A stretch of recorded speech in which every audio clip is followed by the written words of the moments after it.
Hi everyone, let's crack one day exams Hindi में। मैं प्रदीप आपका स्वागत करता हूं। Welcome to the study 24.7। दोस्तों, भौतिक विज्ञान की जो अपनी सीरीज चल रही थी उस सीरीज का आज ये 20वां लेक्चर है। इससे पहले हमारे 19 लेक्चर हो चुके हैं। यूनिट नंबर 3 की जो थ्योरी क्लास थी वो मैंने पूरी तरह से खत्म कर दी थी। आज की क्लास में यूनिट नंबर 3 से प्रीवियस ईयर क्वेश्चंस, पिछले सालों में जितने भी सवाल बने हैं बल से, जितने भी प्रकार के बल मैंने पढ़ाए हैं, सभी प्रकार के लगभग मैंने बलों का डिस्कशन किया है। तो जितने भी प्रकार के बल हैं उनसे संबंधित जितने भी प्रश्न बन सकते हैं वो सभी प्रश्न हमने यहाँ पर लिए हैं, और ये वो सभी प्रश्न हैं जो एग्जाम में आ चुके हैं। तो पहले करना क्या, आप पहले वीडियो को 30 सेकंड तक पॉज करके, एक बार में मैं 3 सवाल लिख कर लाऊंगा, तो 30 सेकंड तक वीडियो को पॉज करना और अपने क्वेश्चन का जवाब लिख लेना।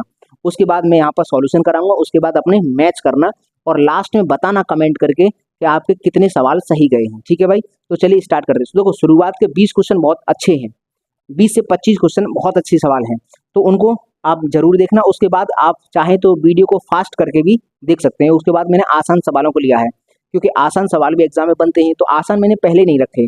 पहले थोड़ा से वो क्वेश्चन है जिनमें थोड़ा सा आपको दिमाग लगाना पड़ेगा। तो चलिए हम पहला सवाल स्टार्ट करते हैं। देखो, पहला सवाल है, निम्न में से किस परास पर गुरुत्वाकर्षण बल अपनी क्षमता खो देता है? तो आपको ये बताना है कि गुरुत्वाकर्षण बल जो है वो अपनी क्षमता खो देता है, किस दूरी पर खो देगा। तो हमने ये कहा था कि सर गुरुत्वाकर्षण बल है, जब पृथ्वी के किसी भी कहीं पर भी चले जाओ वहां पर भी काम करेगा। दूसरा सर ब्रह्मांड में भी चले जाओ वहां पर भी काम करता है। मतलब गुरुत्वाकर्षण बल हर जगह काम करता है। तो गुरुत्वाकर्षण बल हर जगह काम करता है, इसका मतलब दूरी मैक्सिमम करने पर तो कोई प्रभाव पड़ेगा नहीं। तो कितनी भी दूरी कर लो, ग्रेविटेशनल फोर्स तो काम करेगा। सर वो मिनिमम डिस्टेंस हो सकती है, कुछ ऐसी रेंज हो सकती है जिससे कम अगर कर लेंगे तो गुरुत्वाकर्षण बल वहीं खत्म हो जाएगा, क्योंकि वो वस्तु चिपक कर एक ही वस्तु हो जाएगी, तो ग्रेविटेशनल फोर्स उनके मध्य में खत्म हो जाएगा। तो इन चारों ऑप्शन में से 10⁻⁷ मीटर होगा कि 10⁻⁸ मीटर है, 10⁻�9 मीटर है कि 10⁻18 मीटर है। तो इस सवाल का जवाब है 10⁻⁹ मीटर। मतलब 10⁻⁹ मीटर से जितना और ज्यादा पास ले आएंगे या इतनी डिस्टेंस पर रख देंगे या इससे भी कम डिस्टेंस कर देंगे दो पार्टिकल्स के बीच में, तो वहां पर ग्रेविटेशनल फोर्स काम करना बंद कर देगा, क्योंकि वो दोनों वस्तु मिलकर एक वस्तु बन जाएंगी, और एक वस्तु बनने के बाद उनके मध्य ग्रेविटेशनल फोर्स उनके मध्य तो नहीं लगेगा, क्योंकि ग्रेविटेशनल फोर्स के लिए मिनिमम 2 पिंड होने चाहिए, लेकिन इतनी डिस्टेंस करने पर वो चिपक जाती है, वस्तु एक बन जाती है, इसलिए उनके मध्य ग्रेविटेशनल फोर्स नहीं काम करेगा।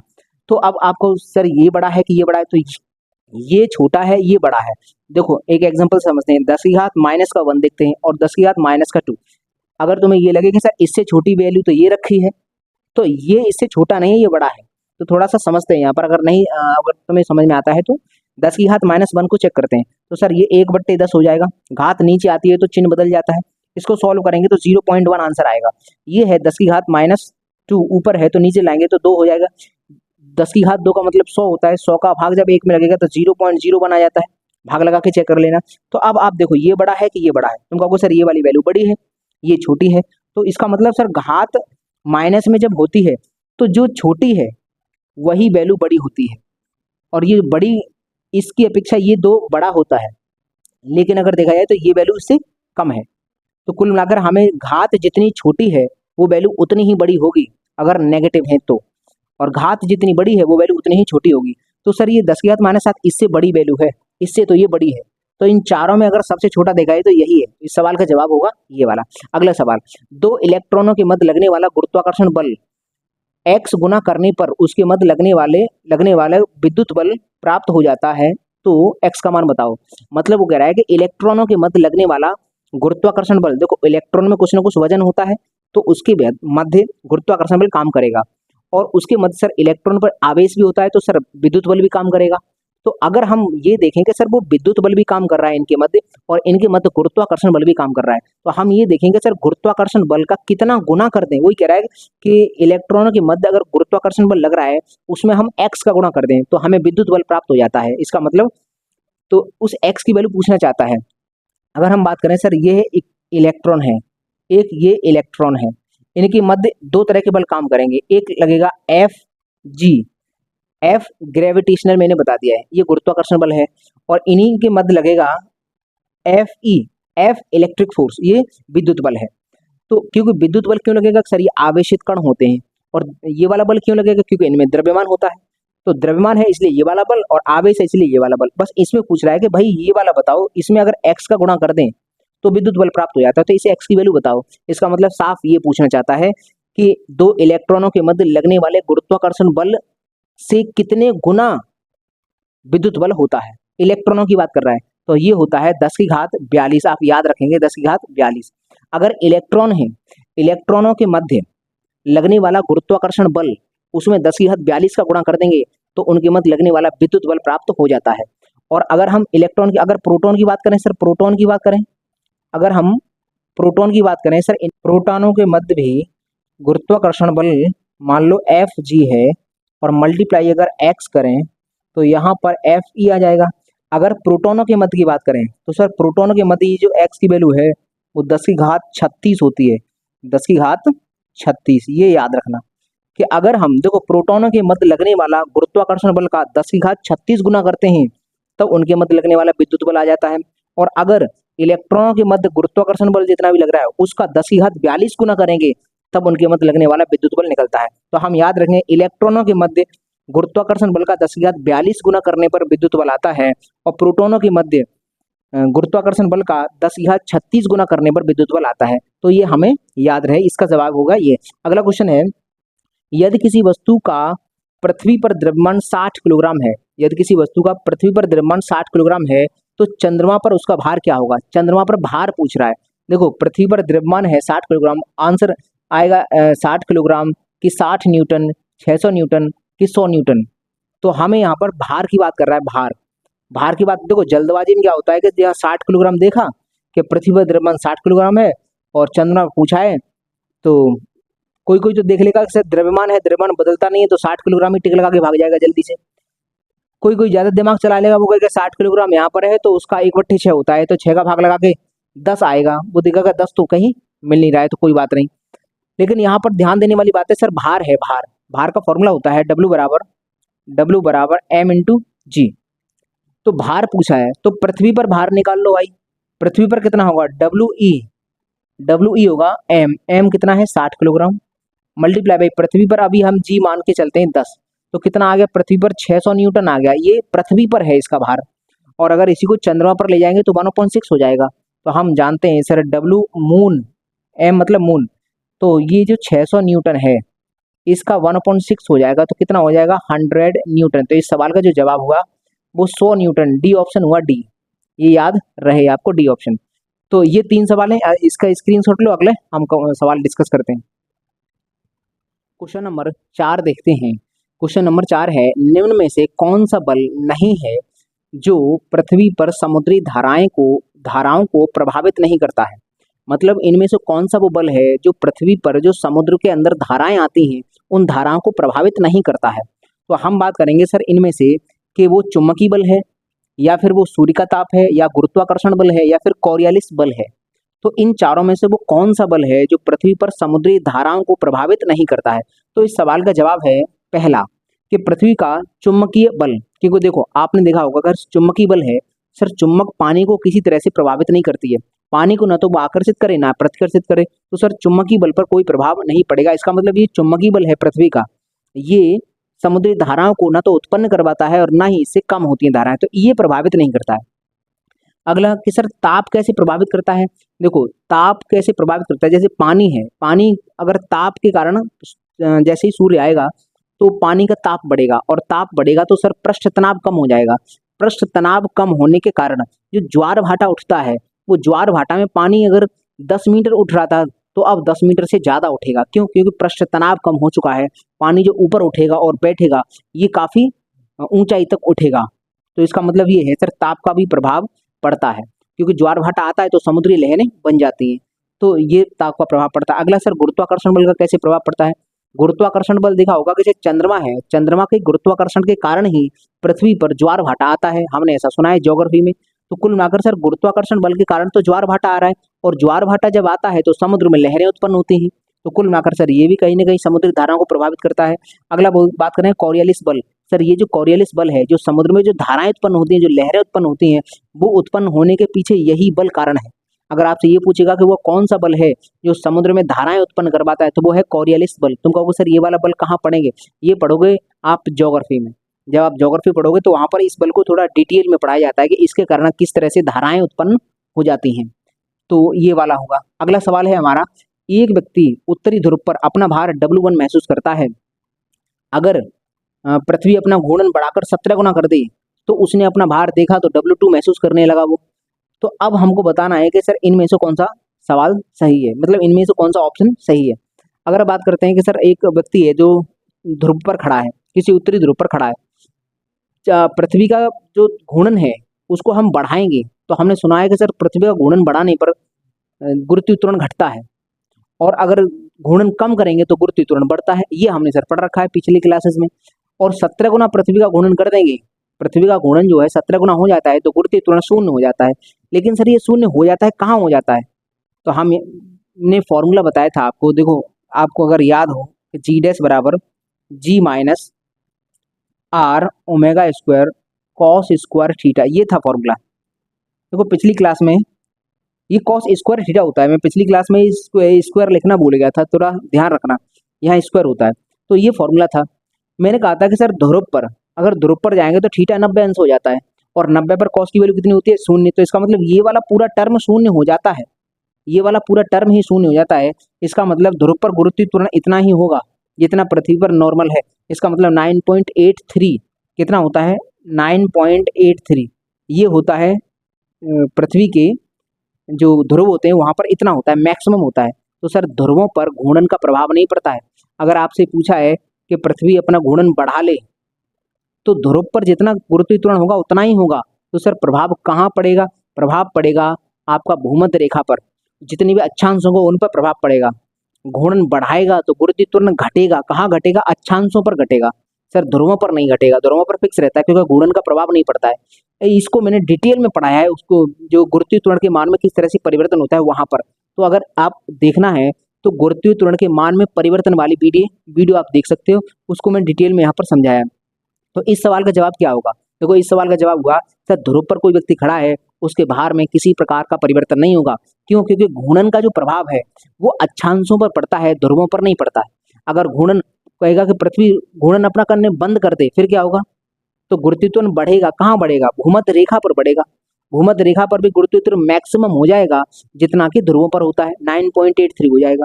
लेकिन सर ध्रुवों पर तो उतना ही रहेगा चाहे घूर्णन बढ़ाए चाहे घटाए। तो कुल मिलाकर अगर उसने ध्रुवों पर W1 अपना भार महसूस किया था तो वो घूर्णन बढ़ा भी ले तब भी W1 ही महसूस करेगा, इसका मतलब उसके बराबर ही महसूस करेगा। तो कुल मिलाकर इस सवाल का जवाब हुआ हमारा ए। आप इसका स्क्रीनशॉट लो, फिर हम आगे क्वेश्चन देखते हैं। तो चलिए अगला क्वेश्चन देखते हैं, निम्न में कौन अदिश राशि नहीं है। देखो ये जो सवाल आते हैं जो नहीं वाले वो कंफ्यूजिंग होते हैं।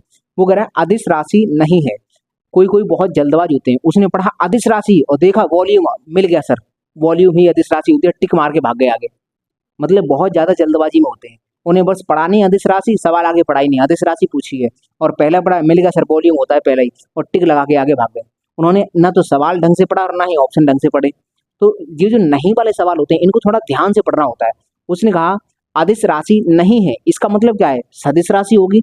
मतलब अदिश राशि नहीं है इसका मतलब है सदिश राशि होगी। तुम कहोगे सर वॉल्यूम को ऐसे क्यों लिखा है आपने, आयतन लिख देते, क्योंकि जब सवाल में जब क्वेश्चन आया था, जो ये जो क्वेश्चन है जब एग्जाम में आया था SSC CHSL 21/10/2021 के पेपर में, तो उसमें ऐसे ही लिखा था उसका हिंदी, तो मैंने वैसे की वैसे ही लिखी है आपको। तो वॉल्यूम ये तो भाई अदिश राशि है, इस सवाल का मतलब है सदिश पूछ रहा है, वॉल्यूम तो अदिश राशि है तो ये तो हो नहीं सकता। अगला तापमान, सर ये भी अदिश राशि है, ये भी नहीं हो सकता। सर टॉर्क, टॉर्क क्या होता है, बल आघूर्ण होता है। बल आघूर्ण के बारे में अगर डिटेल आपको जानकारी करनी है तो पीछे मैंने बल आघूर्ण को बहुत अच्छे से समझाया है, बल क्या होता है और बल आघूर्ण क्या होता है और उससे संबंधित एग्जाम क्या है, एग्जाम्पल क्या बन सकते हैं, मैंने सभी क्वेश्चन उसमें वीडियो में डिस्कस किया है, तो आप इस वीडियो को पीछे जाके देख सकते हो। ये सदिश राशि होती है। अगला समय, समय आदिश होती है, तो इसने यही पूछा कि आदिश राशि नहीं है, इसका मतलब सदिश पूछी है, तो सर इन तीनों में सदिश यही है। अब आपको टॉर्क पढ़ना पड़ेगा। देखो टॉर्क बोलते हैं बल आघूर्ण को, तो जब आप मैं जब लिखा रहा था इसको तब आप अगर सोचोगे सर हाँ मैं इसकी इंग्लिश क्यों याद करें, देखो याद करनी पड़ेगी, क्यों, क्योंकि इंग्लिश और हिंदी दोनों टॉर्क लिख कर आ गई, क्या कर लोगे, इसका मतलब बलाघूर्ण से काम चलेगा नहीं, ये बलाघूर्ण होता है। तो ये हो गया इस सवाल का जवाब। अगला सवाल है, निम्न में से कौन दूरी पर क्रियाबल है? दूरी पर क्रियाबल मतलब, इस सवाल का मतलब क्या है? दूरी पर क्रियाबल क्या मतलब? दूरी पर क्रियाबल का मतलब है कि सर डिस्टेंस बहुत होने के बावजूद भी इनके मध्य में वो बल काम करता है। इस लाइन का मतलब समझो। दूरी पर क्रियाबल, दूरी पर क्रियाबल क्या है? सर ऐसा बल जो दूरी पर दो पिंड होने के बावजूद भी उनके मध्य ये काम करता है, उसको बोलते हैं दूरी पर क्रियाबल। तुम कहोगे सर गुरुत्वाकर्षण बल, सर यही तो होता है। सर कितनी भी दूरी कर लेंगे क्रियाबल फिर भी काम करेगा। तो कुल मिलाकर सर यही इसका सवाल का जवाब वैसे तो होगा। तुम कहोगे सर ये लूज, ये देखो ये एसएससी सीपीओ 23/10/2021 में आया था। ये क्वेश्चन जब आते हैं तो इनका जो गूगल ट्रांसलेशन होता है, इंग्लिश में टाइप होते हैं, इनका गूगल ट्रांसलेशन होता है। देखो गूगल ने यहाँ पर क्या लिखा है, लोच। लोच मतलब तो समझते हो एलास्टिसिटी होती है, एलास्टिसिटी मतलब प्रत्यास्थता, इसको लिखना चाहिए था यहाँ पे प्रत्यास्थ बल, लेकिन उसने लिखा है लोच। क्योंकि एलास्टिसिटी इकोनॉमिक्स में भी होती है और एलास्टिसिटी भौतिक विज्ञान में भी होती है। गूगल ने बेचारे ने ट्रांसलेट करके इसको लोच लिख दिया है, जो कि ये से जो लोच शब्द है ये हम इस्तेमाल करते हैं इकोनॉमिक्स में। एलास्टिसिटी ऑफ डिमांड, मांग की लोच, ऐसा आपने सुना होगा। लेकिन यहाँ पर इसको लोच ना लिखकर बल्कि यहाँ पर लिखना चाहिए प्रत्यास्थ बल, प्रत्यास्थ बल लिखना चाहिए था, एलास्टिसिटी वाला वो यार। तो खैर कोई नहीं, ये तो गूगल ट्रांसलेशन है तो याद करना पड़ता है। तो ये तो भाई नहीं है, दूरी पर नहीं है ये तो लोच, तो डिस्टेंस पर काम कहाँ करता है? घर्षण बल तो भाई से तल एक दूसरे के पास में होने ही चाहिए, इनके बीच में दूरी करने पर भी काम नहीं करेगा। ईंधन चलित, ईंधन चलित भी भाई साहब ईंधन इंजन में जब तक नहीं डालोगे तब तक वो भी काम नहीं करेगा। कुल मिलाकर ये तो कुछ नहीं, ये तो फालतू का रख दिया है इस ईंधन चलित, इसका कोई यहाँ पर सेंस निकल नहीं रहा है। तो कुल मिलाकर यहाँ गुरुत्वाकर्षण बल ही होगा जो दूरी पर क्रियाबल है, बहुत दूर रखने के बावजूद भी ये काम करेगा, तो यही आंसर होगा। ये एग्जाम में पूछा गया है तो इस पर ध्यान देना जरा। अगला क्वेश्चन है, किस वैज्ञानिक ने सार्वत्रिक गुरुत्वीय नियतांक जी के सही मान की गणना की थी? देखो जी का सही मान है वो किसने गणना किया था? ऑप्शन है कैवेंडिश, कोपरनिकस, ब्रुक, टेलर या फिर नन ऑफ दीज। देखो जब मैंने गुरुत्वाकर्षण बल का आपको इतिहास पढ़ाया था तब मैंने बताया था मारिया ग्रिमाल्डी और बटिस्टा रिक्सियोली दो का नाम लिया था। मैंने कहा ये तो ऐसे पर्सन हैं जिन्होंने गुरुत्वीय नियतांक जो जी है इसका मान निकाला था लोलक की सहायता से, और उसी मान को लेकर न्यूटन ने पूरा काम किया था। तो वो तो सबसे पहले उन्होंने निकाल लिया था। सर यहाँ तो मारिया ग्रिमाल्डी और बटिस्टा रिक्सियोली का नाम ही नहीं है, तो इसका मतलब मैंने फिर एक और बात बताई थी। मैंने ये कहा था कि इसकी जो उन्होंने जो वैल्यू निकाली थी मारिया ग्रिमाल्डी और रिक्सियोली ने, वो जी की जो 6.67 इंटू 10⁻⁻19 जो होते एग्जैक्ट वैल्यू ये नहीं निकाली थी, इसके आसपास में निकाली थी।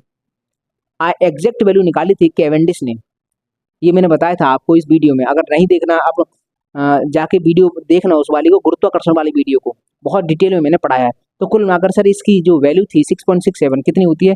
6.67 into 10⁻⁻11 newton into metre square upon KG square, ये होती है इसकी वैल्यू। ये एग्जैक्ट वैल्यू किसने निकाली थी? तो सर ये 1797 ईस्वी में हेनरी कैवेंडिश ने निकाली थी। इसकी डिटेल में चर्चा हमने पिछली क्लासेस में की है, आप उसको देख सकते हो। तो इसका आंसर है हेनरी कैवेंडिश। आप इनका स्क्रीनशॉट लो, फिर हम अगले सवालों का डिस्कशन करते हैं। अब अगला सवाल देखते हैं, सवाल नंबर 9। निर्वात में 1 मीटर की दूरी पर रखे दो 1 किलोग्राम के पिंडों के मध्य गुरुत्वाकर्षण बल कितना होगा? मतलब निर्वात में आप ले गए दो 1 किलोग्राम के पिंडों को और 1 मीटर की दूरी पर रख दिया, फिर उसने पूछा कि इनके मध्य लगने वाला गुरुत्वाकर्षण बल बताओ। देखो हम जानते हैं कि सर ये है 1 केजी और एक ये है 1 केजी, 1 केजी, और इनके मध्य लगेगा गुरुत्वाकर्षण बल F। तो सर यही गुरुत्वाकर्षण बल कितना होगा? इनके बीच की डिस्टेंस भी दे रखी है 1 मीटर है, तो आप फॉर्मूला जानते हो सर F बराबर G m1 m2 upon r square. G की वैल्यू 6.67 इंटू 10⁻⁻19 मल्टीप्लाई बाय 1 है, 1 गुणा 1, दोनों का द्रव्यमान 1 किलोग्राम है तो 1 गुणा 1, और नीचे r भी 1 है तो 1। देखो ये तो सब खत्म ही हो जाएगा, 1 है, 1 का गुणा करो चाहे भाग करो कोई फर्क नहीं पड़ेगा, तो हमारे पास इतना ही बचेगा, इतना। और बल है तो ये आंसर आएगा न्यूटन में, तो 6.67 इंटू 10⁻⁻11 न्यूटन आएगा। तो आंसर कहाँ पर है? 6.67 इंटू 10⁻11 न्यूटन। इसका मतलब इस सवाल का जवाब हुआ ये। डीपीएमटी एग्जाम में ये पूछा गया सवाल है। अब आप कहोगे सर डीपीएमटी क्या है? ये तुम्हारे काम का नहीं है, बस इतना देखो ये एग्जाम में पूछा गया है, एग्जाम में पूछा गया सवाल है तो मैंने आपके सामने डिस्कस कर दिया, तो ये हो गया। अगला सवाल 10वां, यदि गुरुत्व बल कम है तो निम्न में से कौन बल बदलेगा। अगर गुरुत्व बल कहीं पर मान लो गुरुत्व बल कम है, गुरुत्व बल क्या होता है, गुरुत्व बल को बोलते हैं भार, भार होता है mg, मतलब गुरुत्व बल, गुरुत्व बल, ये जो गुरुत्व बल होता है उसको बोलते हैं भार, और भार होता है m इंटू जी। मतलब वो कह रहा है कि mg कम है। देखो द्रव्यमान तो कहीं नहीं बदलता है, इसका मतलब द्रव्यमान तो बदल नहीं रहा होगा, बदल रहा होगा तो मात्र जी, इसका मतलब गुरुत्वीय त्वरण कम बता रहा है। अगर गुरुत्वीय त्वरण कम है तो निम्न में से कौन सा बल बदल जाएगा। एक है श्यान बल। देखो श्यान बल में गुरुत्वीय त्वरण का कोई प्रभाव नहीं पड़ता है, ये परतों के मध्य लगता है, पानी की परतों के मध्य, मतलब लिक्विड की परतों के मध्य लगता है, ये हटाओ। अगला आर्किमिडीज का उछाल बल, ये बिल्कुल आर्किमिडीज का सिद्धांत मैंने पढ़ाया था, उत्प्लावन बल, अब मैंने पीछे वीडियो पढ़ाई थी उत्प्लावन बल और आर्किमिडीज का सिद्धांत, उस वीडियो को जाकर देखो, मैंने बहुत डिटेल में पढ़ाया है, बहुत क्वेश्चन को भी मैंने बहुत सारे डिस्कस किया था। तो हमने कहा था सर ये उछाल बल क्या होता है, हमने बताया था वहां पर कि उछाल बल क्या होता है, विस्थापित पानी का भार, जैसे मान लीजिए ये है और इसमें अगर एक पिंड डाला गया है और इसके डालने के कारण यहाँ पर पानी निकल आया है इतना, तो इस पानी का जितना भी भार होगा, इस पानी का mg भार जितना होगा सर उतना ही इसका उछाल बल होता है। इसका मतलब जो उछाल बल है जो यहाँ काम करेगा, ये ऊपर भगाने का प्रयास करेगा, इसको इसको बोलते हैं उछाल बल। तो उछाल बल कहीं ना कहीं गुरुत्वीय त्वरण पर निर्भर करता है। तो वो यही तो कह रहा है कि अगर गुरुत्व बल कम है, इसका मतलब गुरुत्वीय त्वरण का मान कम है, तो निम्न में से कौन सा बल बदलेगा। अगर गुरुत्वीय त्वरण कम करोगे तो सर उछाल बल कम मिल पाएगा, क्योंकि उछाल बल क्या होता है, किसी वस्तु द्वारा विस्थापित पानी के भार के बराबर होता है। इसको डिटेल में समझना है तो उस वीडियो में जाके आप डिटेल में देख सकते हो कि सर उत्प्लावन बल और आर्किमिडीज का सिद्धांत क्या है, उसको वीडियो में जाकर आप देख सकते हो। तो यहाँ पर इस सवाल का जवाब होगा ये वाला, आर्किमिडीज का उछाल बल, जो कि किसी लिक्विड में डालने पर किसी वस्तु को ऊपर की तरफ ढकेलने का काम करता है। इसको हमने डिटेल में पढ़ा है, आप पीछे जाकर देख सकते हो। अगला क्वेश्चन है, पृथ्वी से वायु संबद्ध है। देखो ये जो सवाल था ये मैंने एनसीईआरटी की बुक से लिया है, एनसीईआरटी की जो साइंस की बुक है उसमें से ये लिया है सवाल, तो अच्छा सवाल है। अगला है, पृथ्वी से वायु संबद्ध है, पृथ्वी से वायु है वो लगी हुई है, ऐसा नहीं होता है कि यहाँ से छोड़ के भाग जाए, वायु है यहाँ पर, तो इसके कारण क्या है। देखो आईआईटी 1986 में पूछा गया सवाल है। अब तुम कहोगे सर इतना पुराना सवाल सब भूल गए होंगे, भूल कोई नहीं जाता है, सवाल वही रिपीट होते रहते हैं, समझ रहे हो। तो आईआईटी बेसिक आया होगा लेकिन ये तब आया होगा, देखो 1986 की बात है, तो ये सवाल अब आज देखोगे तो सर बहुत नॉर्मल लगेगा, लेकिन अगर 1986 में देखते तो सर यही सवाल बहुत कठिन लगता। तो कुल मिलाकर ये बात है कि कोई भी सवाल हो कठिन और सरल कुछ नहीं होता है सर, उसका टाइम मैटर करता है कि अब यहाँ पर कितने लोग तैयारी कर रहे हैं, इस पर मैटर करता है। तो ये देखो निम्न जो ये सवाल है ये पृथ्वी से वायु संबद्ध है, क्यों, वायु इससे लगी हुई है, छोड़कर नहीं जा रही, क्यों क्यों नहीं जा रही भाई, वायु द्वारा, वायु अपने आप ही दबा कर रखी है इसको, इसलिए नहीं जा रही है कि गुरुत्व बल काम कर रहा है इसके ऊपर, इसलिए नहीं छोड़ के जा रही है, कि बादलों द्वारा इसको दबा के रखा गया है, मतलब बादलों के द्वारा ये ऐसा है कि सर बादल है चारों तरफ तो यहाँ की हवा निकल ही नहीं पा रही है, ऐसा कुछ है क्या, ऐसा कुछ नहीं है सर। यहाँ काम कर रहा है सर गुरुत्व बल, यहाँ पर काम कर रहा है गुरुत्व बल, हम इसको याद रखेंगे। तो आप इसका स्क्रीनशॉट लो, हम आगे क्वेश्चन डिस्कस करते हैं। तो अब हम अगला सवाल देखते हैं, मुड़ते समय कभी कभी कार पलट जाती है, जैसे मोड़ है, मोड़ पर अगर मुड़ रही है गाड़ी, मान लीजिए ये मोड़ है, ठीक है, तो मोड़ पर अगर ये गाड़ी मुड़ रही है, गाड़ी अगर ऐसे जा रही है और ये मुड़ेगी तो कभी कभी पलट जाती है, कभी कभी गाड़ी पलट जाती है। तो सर पलटने के कारण जब यह पलटती है तब ये चार ऑप्शन है तुम्हारे सामने, क्या होगा कि सबसे पहले भीतरी पहिया जमीन छोड़ते हैं, सबसे पहले भीतरी पहिए, भीतरी मतलब ये वाले पहिए जमीन छोड़ेंगे, कि सबसे पहले बाहरी पहिए जमीन छोड़ेंगे, सर ये बाहर वाले पहिए जमीन छोड़ेंगे, पहले के ये पहले छोड़ेंगे जमीन, कि दोनों पहिए एक साथ जमीन छोड़ेंगे, कि दोनों पहिए एक साथ जमीन छोड़ देंगे, कि कोई भी पहिया जमीन को पहले छोड़ सकता है। चौथा ऑप्शन है कोई भी पहिया जमीन को पहले छोड़ सकता है। तो जब ये मोड़ पर गाड़ी मुड़ रही है तो पलट जाएगी, जब गाड़ी तो पलट जाएगी तो कौन सा पहिया जमीन छोड़ेगा सबसे पहले, तो बताइए भाई सबसे पहले कौन सा पहिया जमीन छोड़ेगा। तो देखो यहाँ दिमाग लगाने वाली बात थी, अगर ये मोड़ है, मोड़ पर गाड़ी पलटती है, क्यों पलटती है सर, इसके ऊपर एक बल काम करता है अपकेंद्र बल। अगर गाड़ी तीव्र गति से देखो ऐसे चलती है तो सेंटर की तरफ लगता है एक अविकेंद्र बल जो इसको दबा कर रखता है, इसको पलटने नहीं देता है। दूसरा, एक लगता है सर बाहर की तरफ अपकेंद्र बल, अगर गाड़ी की स्पीड तेज होगी तो ये पलट जाएगी। जीवन में ऐसा कभी नहीं होगा कि गाड़ी अंदर पलट जाए, गाड़ी अंदर पलट ही नहीं सकती, गाड़ी इस तरह से पलटेगी नहीं। अगर मोड़ पर मुड़ रही है गाड़ी तो पलटेगी, हमेशा वैसे ही पलटेगी बाहर की तरफ अपकेंद्र बल के कारण। तो एक बात बताओ, जब बाहर की तरफ पलटेगी तो ये है अंदर वाले पहिए और ये बाहर वाले पहिए हैं, तो पहले अगर इस तरह से पलटेगी तो ये वाले पहिए तो उठेंगे पहले, तो आंतरिक पहिए पहली बार पहले सबसे पहले ये वाले पहिए उठेंगे।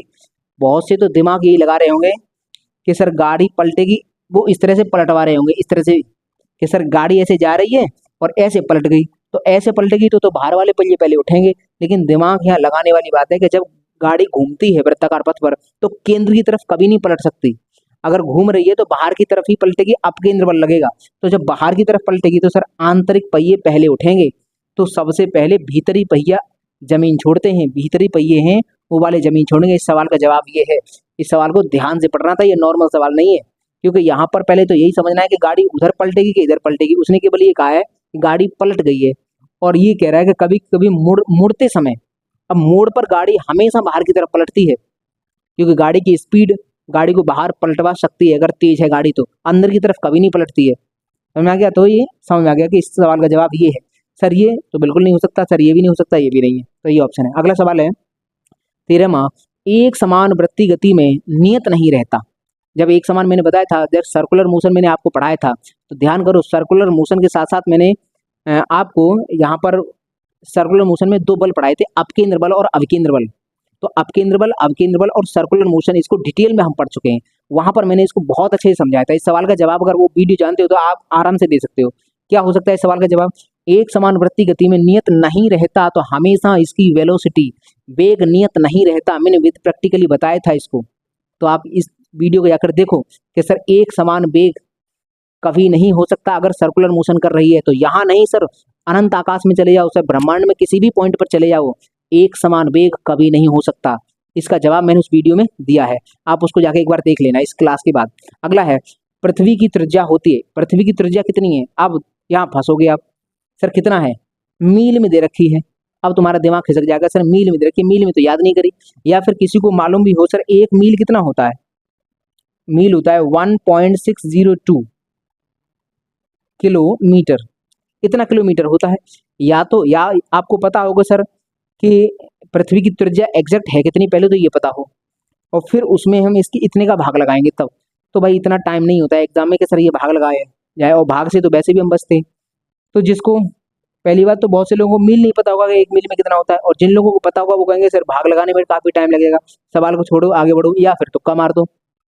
तुक्का नहीं मारना। इसके बाद इसका मतलब ये है कि इसको याद रखना डायरेक्ट, मील में कितना होता है। ये मैंने वीडियो में बताया था आपको, जिन्होंने वीडियो देखी होगी वो जानते होंगे। सर 39-63 मील डायरेक्ट याद रखना है, 39-63 मील होता है। और इसकी एग्जैक्ट कितना होता है? 6371 किलोमीटर, जो लगभग 6400 हम बोल देते हैं। तो अगर पृथ्वी की एग्जैक्ट त्रिज्या की बात करें तो 6371 किलोमीटर है, जिसको हम लगभग 6400 लेकर चलते हैं सवालों में, लेकिन एग्जैक्ट इतना है। अगर इतने में हम इसका भाग लगाएंगे तो सर यही आएगा, 39-63 मील, लगभग आसपास में ही। इन चारों में से ये आंसर बनेगा, तो हम इसको याद रखेंगे सर ये है मील में, डायरेक्ट इस बात को रट लो, ठीक है। तो आप इसका स्क्रीनशॉट लो, अगले सवालों का डिस्कशन करते हैं। तो चलिए अब हम अगला सवाल देखते हैं। सवाल नंबर 15, पृथ्वी के चारों ओर चंद्रमा की गति डैश के कारण होती है। पृथ्वी के जो चारों ओर चंद्रमा घूम रहा है वो क्यों घूम रहा है? वो क्यों नहीं कक्षा छोड़ के जा रहा? तो सर नाभिकीय बल के कारण होता है ऐसा, कि अविकेंद्र बल के कारण होता है, कि अविलंब बल के कारण होता है, कि नन ऑफ दिस? तो हम ये जानते हैं कि सर पृथ्वी के चारों ओर चंद्रमा घूम रहा है। हमने बताया था वृत्तीय गति में, सर वृत्तीय गति होती है तो उसको कक्षा में फिक्स रखने के लिए दो बल काम करते हैं, अपकेंद्र बल और अविकेंद्र बल। तो इसमें क्या काम, इसमें क्या आ रहा है? अविकेंद्र बल। इसका मतलब सर यही वो बल है जो उसको, चंद्रमा को, अपनी कक्षा से निकलकर बाहर नहीं जाने देता है। अगला क्वेश्चन है, दो पिंडों के मध्य लगने वाला गुरुत्वाकर्षण बल के संबंध में कौन असत्य है? असत्य पूछा है कि इनमें से सर असत्य कौन है। तो पहला सवाल पढ़ो कि यह बल दोनों पिंडों के द्रव्यमानों के गुणनफल के समानुपाती होता है। ये तो भाई सही बात है, तो ये वाला कथन ही हुआ। अगला है, यह बल दोनों पिंडों के बीच की दूरी के वर्ग के समानुपाती होता है, दूसरा कथन। तीसरा है, यह बल सिर्फ प्रयोगशाला में ही मान्य है। ये है तीन हमारे पास कथन, और आपके सब ऑप्शन है ये केवल एक सही है, केवल बी सही है, कि ए और बी दोनों सही हैं, कि ए और सी दोनों सही हैं। तो इसको थोड़ा सा ध्यान से पढ़ना था, ध्यान से पढ़ने वाली बात है। पहला है, यह बल दोनों पिंडों के द्रव्यमानों के गुणनफल के समानुपाती होता है। सर ये बात तो बिल्कुल ठीक है, सर ये वाली बात बिल्कुल ठीक है, ऐसा होता है। और दूसरा है, यह बल दोनों पिंडों के बीच की दूरी के वर्ग के समानुपाती, बस यही गलत है। सर समानुपाती कहाँ होता है, समानुपाती कहाँ होता है, व्युत्क्रमानुपाती होता है।